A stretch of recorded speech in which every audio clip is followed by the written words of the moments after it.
the part 2 group project. Di, wait lang. Okay.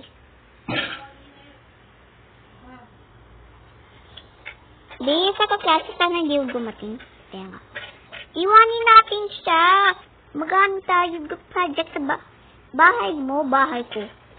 Bahay ko na lang. Bakit, ba? Mapapagalitan ako ni mama kapag hindi ko mababantay bahay ko.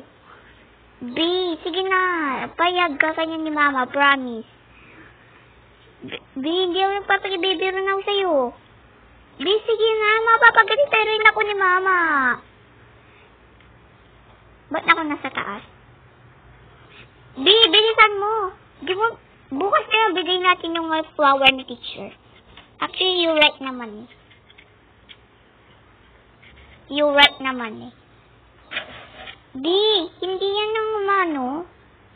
D, bilisan natin. Mano, may itlog ba kayo? Nakain? May ka-itlog? Be? B, wala.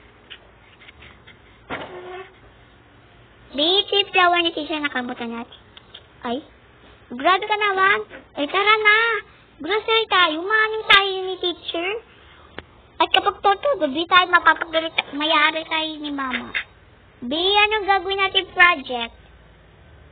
First, wait lang. May kalista ba kay project? Sinulat mo ba? Yes, sir.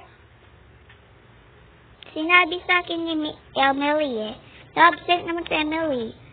Iwan ko bakit. Ayan na, mama. Malulubat yan, be. Buri mo, dwa-dwa ka pa, be. Swelo mo, be. Wala ka makasabi na ang panagyan mo. Di ba may pangadwa?